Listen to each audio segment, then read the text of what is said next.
नमस्कार, आप देख रहे हैं सबसे बड़ा सवाल। मैं हूं परवीन शेख। बिहार विधानसभा इस बार भगवा रंग में रंग चुकी है। एनडीए की ऐतिहासिक जीत के साथ सरकार बनाने की प्रक्रिया तेज है। बीजेपी सबसे बड़ी पार्टी बनी है जो अपने दम पर सीएम बनाने का दम भी रखती है। वहीं नंबर 2 पर जेडीयू है। नीतीश खेमे में बैठकों का दौर जारी है। वहीं पीएम मोदी और अमित शाह के बीच भी सीएम को लेकर चर्चा हो चुकी है। इस बार बिहार में नई सरकार में बीजेपी की हिस्सेदारी काफी बड़ी होगी। वहीं चिराग पासवान ने 19 सीटें जीतकर अपनी दावेदारी और मजबूत की है।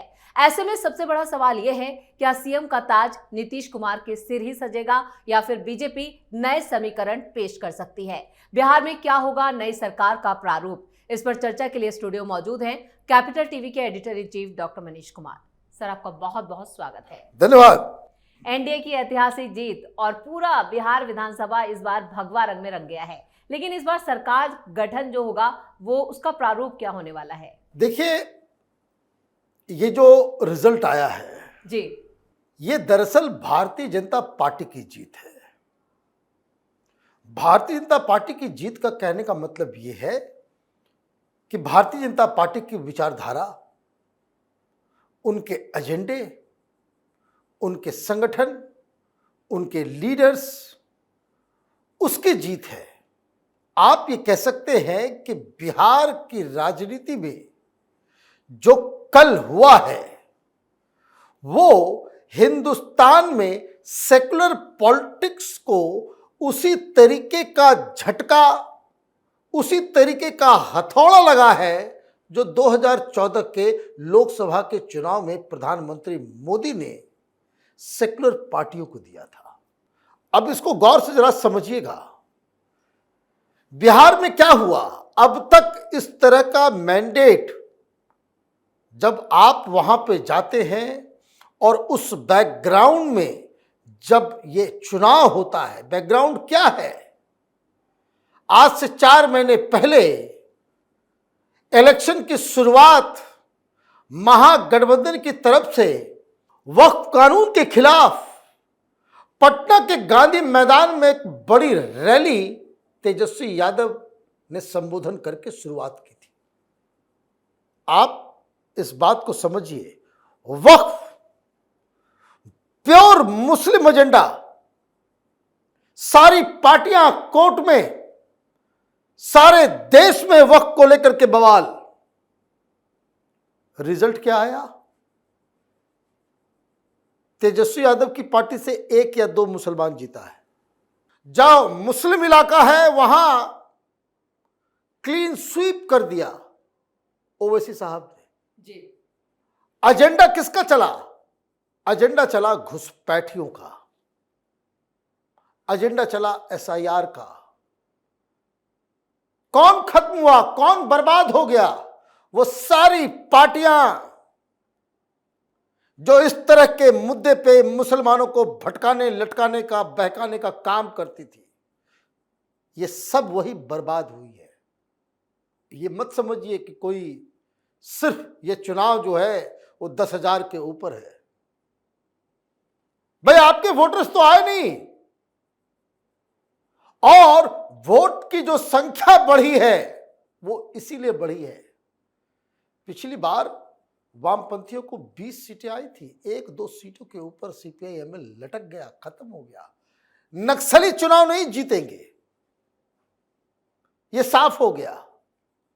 वैसे लोग, राहुल गांधी टाइप के लोग जो हिंदुस्तान की संस्थाओं के ऊपर, हिंदुस्तान के इलेक्शन कमीशन के ऊपर, हिंदुस्तान के सुप्रीम कोर्ट के ऊपर, हिंदुस्तान के आर्मी के ऊपर, हिंदुस्तान के तमाम सिस्टम के ऊपर जो सवाल खड़े करते हैं, विदेश में जाकर के हिंदुस्तान को बदनाम करते हैं, वो चुनाव नहीं जीतेंगे। आप ये जो आइडियोलॉजिकल समर्थन देते हो नक्सलियों को, अलगाववादियों को, ये कश्मीरी सेपरेटिस्ट को, आप चुनाव नहीं जीतेंगे। कांग्रेस की ये भद्द क्यों पिटी? दिल्ली चुनाव में जब हो रहा था तब भी मैंने ये बात कही थी। लोकसभा का चुनाव हो रहा था, दिल्ली से कन्हैया खड़ा था, वहां जो डेमोग्राफी है वो कन्हैया जैसा लोग तो वहां पे वो कोई भी जीत जाए, लेकिन जो इस देश के अंदर भारत तेरे टुकड़े होंगे जैसा नारा लगाएगा वो चुनाव नहीं जीतेगा। यही भारतीय जनता पार्टी ने किया है। ये चाहे एजेंडा एसआईआर का हो, एजेंडा बांग्लादेशी मुसलमान रोहिंग्या का हो, चाहे वो वक्फ बोर्ड का हो, चाहे वो कोई भी मसला हो इस तरीके का, सीआईए, वो सीएए, एनआरसी और इस तरह के तमाम जो मुद्दे हैं जो सेक्युलर पार्टियां जो बढ़ चढ़ के उठाती हैं, उन सब को हेड ऑन किया गया है। लोग त्रस्त हो गए हैं। भाई और भी जगहों पे तो मिलता है, वैसा तो नहीं कि सिर्फ जो अनाज गरीब परिवारों को मिलता है वो सिर्फ बिहार में मिलता है, नहीं बाकी जगहों में वो तो झारखंड में भी मिल रहा था। ये जो किसान सम्मान राशि है वो सिर्फ बिहार में तो नहीं मिल रहा था, हर जगह मिलता है। अभी ये झारखंड में चुनाव हुए ना, हार गए, वहां नहीं मिल रहा था क्या? वहां गरीबों को उज्ज्वला योजना का फायदा नहीं हुआ था क्या? वहां हर घर में हर गांव में बिजली नहीं पहुंची क्या? वहां क्या टॉयलेट के लिए पैसे नहीं दिए गए गरीबों को? घर बनाने के लिए, कॉलोनी बनाने के लिए, ये सब केंद्र की योजनाएं वहां लागू हुई, लेकिन यहां कुछ एक्स्ट्रा था, यहां कुछ एक्स्ट्रा था। ये देश के खिलाफ, आर्मी के खिलाफ, हिंदुस्तान के साथ दुश्मनी, हिंदुस्तान को बदनाम करने वाली जो राजनीति है, मुसलमानों को भड़का के मुसलमानों का वोट लेने की जो गंदी राजनीति है, उसको लोगों ने रिजेक्ट किया, मुसलमानों ने भी रिजेक्ट कर दिया। वरना ये 5-5 सीट ओवैसी साहब की पार्टी को नहीं आती। आप देखिए कांग्रेस पार्टी कहां चली गई, किस रसातल में चली गई, 8वीं नंबर की पार्टी हो गई। कहां आप भाई? अच्छा, मुझे तो समझ में नहीं आ रहा है, लोग अंधे हो गए हैं, पॉलिटिकल कमेंटेटर्स जो है बहरे गूंगे हो गए हैं, उनको सुनाई नहीं देता, दिखाई नहीं देता। हाँ, क्या हो गया है?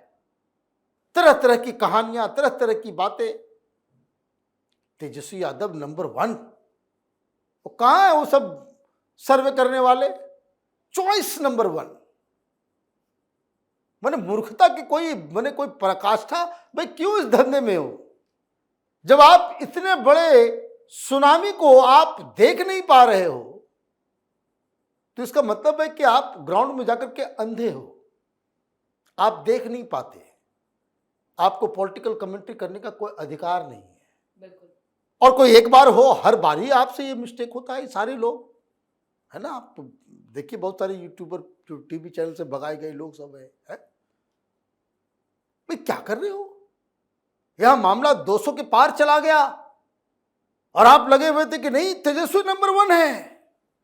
और कुछ ऐसे भी महान कलाकार थे, प्रशांत किशोर का जलवा चल रहा। प्रशांत किशोर के बारे में कितना लंबी चौड़ी बात हम लोग शुरू से कह रहे थे, खाता भी नहीं खुलेगा, कि खाता नहीं खुलेगा। नहीं खुला, नहीं खुला।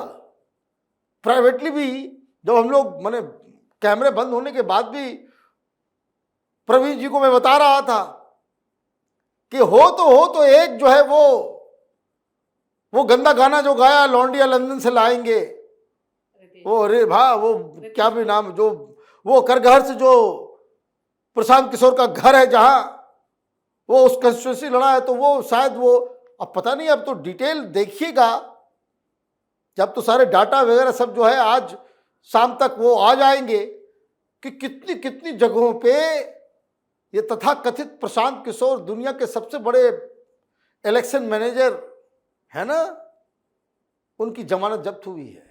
क्या वो संन्यास ले लेंगे प्रशांत किशोर, या फिर अब कोई रणनीतिकार की नौकरी भी उन्हें देगा या नहीं? देखिए ये सब फ्रॉड लोग हैं बेसिकली, पब्लिक को बेवकूफ बना करके। भाई प्रॉब्लम गिनाने में कोई दुनिया में, हमसे भी अभी बात कर लो, अभी 2 घंटे का वीडियो बना दूंगा कि बिहार में क्या क्या प्रॉब्लम है।